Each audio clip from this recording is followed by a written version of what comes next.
benar nggak? Ya benar, kalau melihat dari kalender Islam nggak nyampe 50 tahun lagi, karena sampai 1500. Nah dari sini kenapa kok bisa terjadi seperti ini? Oke, pertama mereka punya hak menyampaikan karena mereka adalah negara yang punya pertanian jauh lebih maju dibanding Indonesia. Nah kenapa bisa terjadi soil degradation atau kerusakan atau hilangnya unsur hara dalam tanah? Karena memang tidak sebanding apa yang dipanen dengan apa yang dikembalikan ke dalam tanah. Nah ini kandungan jeruk kalau kita buka ini ada 26 kandungan hara dan mineral. Sedangkan yang kita kembalikan hanya berupa 3 unsur NPK saja. Jelas 23 kandungan ini hilang. Dan setiap tahun tanah-tanah pertanian di seluruh dunia ini ya terjadi soil nutrient depletion atau penyusutan unsur hara dalam tanah. Kenapa bisa terjadi seperti itu? Karena kita tidak mengembalikan lagi unsur hara yang tadi sudah dipanen ke dalam tanah.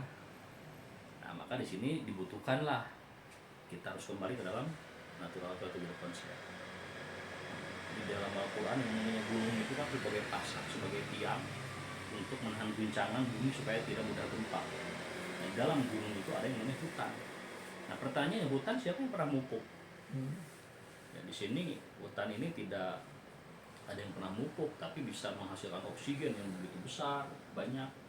Kemudian bisa lestari ya untuk keberlangsungan hidup manusia, oksigen dan hidrogen, bisa menyimpan air gitu kan. Nah ternyata setelah diselidiki, hutan ini kenapa bisa sustain terus, bisa berkelanjutan tanpa ada yang ngurus juga. Nah ternyata di dalam hutan ini mengandung karbon organik yang begitu tinggi. Apa itu karbon organik? Organik itu adalah raw material yang berasal dari makhluk hidup, baik dari daunan yang jatuh, bangkai binatang, pohon yang tumbang. Nah disitulah akan mengundang yang namanya bakteri untuk mengurai. Dari organik yang tersedia tadi di permukaan tanah, maka akan tersedia unsur hara dengan sendirinya di sini. Unsur hara sudah tersedia, maka humus pun akan tersedia. Cuma yang jadi masalah sekarang, pertanian konvensional sekarang, katakanlah meskipun mereka ahli pertanian, hanya bisa memasukkan unsur hara saja berupa NPK, kalsium, magnesium, sulfur, dan 7 hara mikroesensial. Makanya kalau tidak ditopang dengan organik dan humus, maka yang terjadi apa? Tanaman dibudidayakan, dipupuk sudah, disemprot sudah, pakai hama dan penyakit tanaman, tapi masih terserang hama dan penyakit tanaman. Karena apa? Karena imunitasnya tidak ada. Nah maka kalau ingin terus berlanjut, ya ini harus dikerjakan. Adanya organik, ada unsur hara dan humus. Nah ini harus kita proyeksikan ke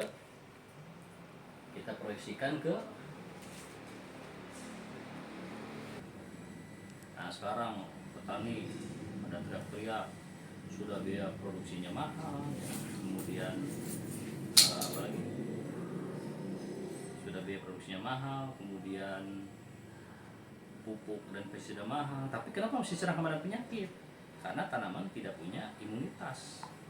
Karbon organiknya, kemudian humusnya tidak tersedia, yang dikedepankan hanya unsur hara saja. Inilah yang terjadi di lahan pertanian seluruh dunia.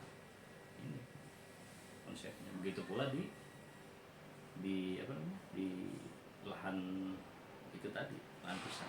Kalau bekas sawit gimana Pak kira-kira? Ya sebetulnya yang namanya tanaman ini ya seberapa besar sih kita memasukkan itu gitu. Nah makanya organik ini dulu di Skandinavia 12.000 tahun yang lalu dibuatlah kompos. Kompos kelemahannya ribet bikinnya, kadar airnya tinggi. Kemudian para ahli bikinlah biochas. Nah biochas ini adalah kayu yang dibuat arang, kemudian diserbukan, ditaburlah di lahan. Itu sebagai organiknya. Kemudian ada lagi pupuk kandang. Nah pupuk kandang ini ternyata ribet juga nih, kalau 1 hektar 2 hektar bisa, tapi kalau jutaan hektar sudah tidak efisien lagi, efektif lagi. Nah maka di sini organik apa yang tepat untuk mengatasi permasalahan ini, karena setiap tahun itu banyak kehilangan organik. Dan dari pertemuan Paris Agreement Agriculture bahwa unsur karbonlah yang paling banyak hilang dari tanah. Jadi petani ini tidak pernah memasukkan karbon tilleger atau pupuk karbon. Nah ini yang jadi masalah. Maka produk PTBS pun ya meskipun ada unsur hara dan humic acid di fotosintesa, tapi organiknya belum punya dia.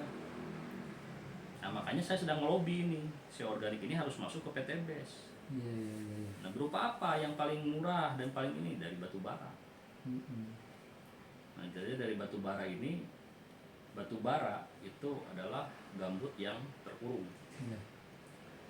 Jadi gambut yang terkurung itu ada pohon diameternya 2 meter, setelah jadi batu bara bisa setengah meter dia mengecil. Ya, dan itu gambut itu kan tahapannya mulai dari gambut, antrasit, kemudian bituminus, subbituminus sampai nanti batu bara yang sudah tua. Nah batu bara sampai sekarang ya, itu tidak banyak orang yang ngerti bahwa batu bara itu adalah mengandung 73 unsur hara untuk mengganti si organik.